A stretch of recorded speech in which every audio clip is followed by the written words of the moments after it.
नमस्कार, मैं अभिषेक ज्ञानाथी। वोकेबुलरी की इस सीरीज में पिछले वीडियो के बाद हम नए वीडियो पर आ रहे हैं जहां हम लोग डिस्कस कर रहे थे वन वर्ड सब्स्टिट्यूशन, इडियम और फ्रेजेस, एंटोनिम, सिनोनिम, ऐसे सारे शब्द जो किसी भी कॉम्पिटिटिव एग्जाम के लिए इंपॉर्टेंट हैं। इसके अलावा इंग्लिश को किसी भी रूप में अगर आप बेहतर करना चाहते हैं तो उसके लिए इंपॉर्टेंट है। तो अगले वर्ड की तरफ हम लोग आ जाते हैं। डिओड्रेंट, सारे लोग इस शब्द से ज्यादातर लोग परिचित होते हैं। डिओ हम शॉर्ट में बोलते हैं इसको और इस्तेमाल करते हैं। दुर्गंध नाशक हिंदी शब्द निकल कर आते हैं। कुल मिलाकर शरीर से जो बैड ऑर्डर, वो जो बुरी दुर्गंध आती है उसके लिए प्रयोग करते हैं। तो क्या शब्द हैं जिनके बदले इसको प्रयोग किया जाता है? हम लोग चूंकि वन वर्ड सब्स्टिट्यूशन की बात कर रहे हैं तो कौन से वर्ड हैं जिनको सब्स्टिट्यूट कर रहा है डिओड्रेंट शब्द? तो वर्ड है a substance to keep down evil smell. कैसी स्मेल? हम बैड ऑर्डर भी कह सकते हैं या इविल स्मेल। यहां शब्द इस्तेमाल किया गया इविल स्मेल। अगले शब्द को देखते हैं डिप्लॉय। डिप्लॉय मतलब किसी चीज को फैलाना, फैला देना। हम अगर मूवीज वगैरह देखते हैं या उस तरह के शोज देखते हैं तो हमने शब्द को सुना होगा आर्मी या किसी तरह के जो आर्म्ड फोर्सेस हैं उनके किसी क्षेत्र में फैल जाने के लिए हमने इसको कई बार सुना होगा। उसी रूप में इसका ज्यादातर प्रयोग होता है। तो चलिए देख लेते हैं किस रूप में प्रयोग होता है। To cause troops etcetera to spread out in readiness for battle. किसके लिए रेडीनेस? किसके लिए तैयार रहे? किसके लिए? बैटल यानी युद्ध के लिए। और मुख्य बात क्या है इसमें? Spread out. स्प्रेड आउट मतलब फैल जाना। तो डिप्लॉय शब्द का जो प्रयोग होता है वो फैल जाने के लिए प्रयोग होता है। और सामान्यतः कहाँ प्रयोग होता है? किन्हीं ट्रूप्स के या आर्म्ड फोर्सेस के युद्ध की स्थिति के लिए या किसी भी कॉम्बैट की स्थिति के लिए फैल जाने के लिए प्रयोग होता है। तो सिंपल सा शब्द है डिप्लॉय। अगले शब्द को देखते हैं डिप्रेव्ड। डिप्रेव्ड शब्द कई तरीके से प्रयोग होता है। सामान्य रूप से इसका जो प्रयोग है पतित नैतिकता वाला। एक आसान शब्द लोग जानते हैं चरित्रहीन। चरित्रहीन या भ्रष्ट ऐसा भी बोलते हैं। मतलब जिसका जो चरित्र है वो अच्छा ना हो तो उसके लिए शब्द इस्तेमाल हो जाता है डिप्रेव्ड। इंग्लिश के वर्ड्स देख लेते हैं किन के लिए प्रयोग होता है। ऑफ वेरी बैड मोरल्स, जिसके मोरल्स कैसे हो? बहुत खराब हो। कैरेक्टराइज्ड बाय डिबेसमेंट और डिजेनरेशन। सिंपल सा शब्द डिप्रेव्ड, चरित्रहीन। अगले वर्ड को देखते हैं डेप्रिकेट। डेप्रिकेट जो शब्द है उसका जो प्रयोग होता है सामान्य रूप से किसी भी व्यक्ति, उसके जो भाव है, उसके मन की जो बातें हैं या जो कुछ भी वो कहता है या वो जिस प्रकार का है उसके प्रति आलोचना करना या उसकी बात का विरोध करना या उससे असहमति व्यक्त करने के लिए। इंग्लिश के वर्ड्स आप देखेंगे तो थोड़ा बेहतर समझ पाएंगे। टू फील, पहली चीज आ गई तो टू फील और एक्सप्रेस डिसअप्रूवल। प्रमुख बात है डिसअप्रूवल ऑफ समथिंग और समवन। किसी चीज पर आप डिसअप्रूवल शो कर रहे हैं, यानी किसी स्थिति को, किसी चीज के बारे में आप क्या, आपका जो अप्रूवल है आप उसको अप्रूव नहीं कर रहे हैं, आप क्या कर रहे हैं? डिसअप्रूव कर रहे हैं उसको। डिसअप्रूवल के लिए प्रयोग होता है और ये डिसअप्रूवल आप फील कर रहे हैं या उसको एक्सप्रेस कर रहे हैं। तो वर्ड क्या है? डेप्रिकेट। अगले शब्द को हम लोग देख लेते हैं। जो डेप्रिकेट वहां था, यहाँ डेप्रिसिएट है। डिप्रिसिएट जो शब्द है अवमूल्यन। तो यहाँ पे आप देख पा रहे हैं शब्द एक जो मूल्य आया है, यहां से समझिए मूल्य, किसी चीज का मूल्य होना, किसी चीज का कि कितनी कीमत है, क्या अहमियत है उसकी, उसका जो मूल्य है, किसी भी स्थिति में उसका जो मूल्य है जब वो गिरता है तो वहां शब्द इस्तेमाल होता है डेप्रिसिएट।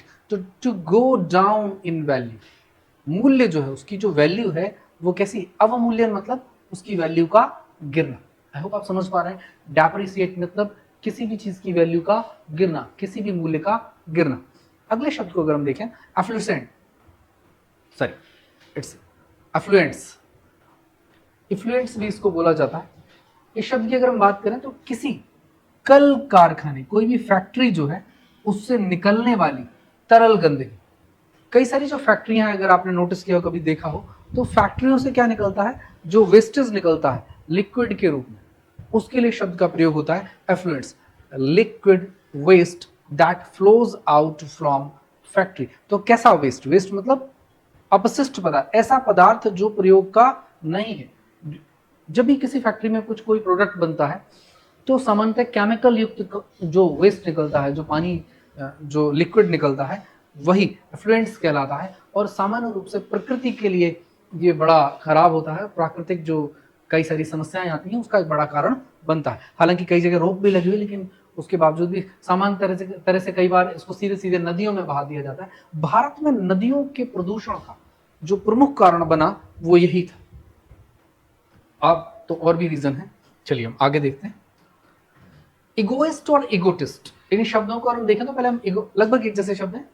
इगोइस्ट, ईगो शब्द को अगर हम देखें तो एक शब्द आता है प्राइड, एक शब्द आता है ईगो। प्राइड को अगर हम देखें तो पॉजिटिव रूप में प्रयोग होता है, ईगो को अगर हम देखें तो ये नेगेटिव रूप में प्रयोग होता है। इसी से शब्द बन रहा है इगोइस्ट। आत्म केंद्रित, हिंदी में अगर हम शब्द आत्म, पहले हम इंग्लिश, चूंकि हम वन वर्ड सब्स्टिट्यूशन की बात कर रहे हैं तो किन शब्दों को सब्स्टिट्यूट कर रहा है ये एक शब्द या ये एक शब्द। A person who is selfish, कैसा है व्यक्ति? सेल्फिश, स्वार्थी, सिर्फ अपने बारे में सोच रहा है। सेल्फ ऑब्जर्व, किसके बारे में विचार करता है? किसको ऑब्जर्व करता है? अपने बारे में। एंड सेल्फ सेंटर्ड, आत्म केंद्रित है। जब व्यक्ति हर परिस्थिति में, हर स्थिति में अपने फायदे, अपने नुकसान, अपने विचार के बाद अपने बारे में ही सोचता है, दूसरों की स्थितियों को ध्यान में रखे बिना अपने बारे में सोचने वाला व्यक्ति, अपने आप को आगे रखने वाला व्यक्ति, अपने बारे में बेहतर सोचने वाला व्यक्ति इगोइस्ट या इगोटिस्ट कहलाता है। सामान्य जो इसका प्रयोग है वो यही है। एलिजिबल, ये शब्द कई बार एलिजिबिलिटी क्राइटेरिया होता है। कई सारी जो वैकेंसी, कई बार भर्तियां जो निकलती हैं सरकारी विभागों में तो उसमें एलिजिबिलिटी पूछी जाती है। इसी प्रकार से किसी भी स्कूल में एडमिशन लेने के लिए, किसी भी इंस्टीट्यूशन में एडमिशन लेने के लिए, किसी भी काम के लिए जो योग्यता की बात होती है, जिसके पास आवश्यक योग्यता हो वो एलिजिबल हो। हमने कहा कि हमें अपने बच्चे का उस स्कूल में एडमिशन कराना, तो उन्होंने कहा उसको ये इस क्लास में पास होना चाहिए, उसके इतने मार्क्स होना चाहिए, यानी कि ये उसका एलिजिबिलिटी क्राइटेरिया हो गया। क्या हो गया? हमें किसी यूनिवर्सिटी में बच्चे का एडमिशन कराना है तो उनका अपना एक एलिजिबिलिटी क्राइटेरिया होता है। एलिजिबिलिटी मतलब किसी काम को करने की योग्यता, और वो शब्द जो एलिजिबिलिटी है वो इसी से बनता है। एलिजिबल मतलब किसी काम को करने के योग्य होना। हम देख लेते हैं, one who can be selected under, देखिए सिलेक्टेड भी हो सकता है, द रूल्स और फिट टू बी चूजन। हाँ, यहां समझिए, जो ऐसा क्राइटेरिया जो फिट, कोई भी व्यक्ति उसमें फिट बैठता है, किसके लिए? चुने जाने के लिए।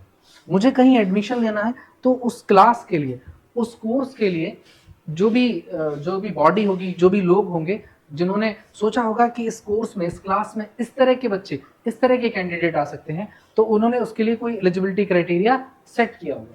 तो उस एलिजिबिलिटी क्राइटेरिया में जो लोग सेट हो रहे होंगे, जो उसको पूरा कर रहे होंगे, वो उसके लिए फिट है। तो आई होप आप एलिजिबल समझ पा रहे हैं, एलिजिबल होना किसी चीज के लिए।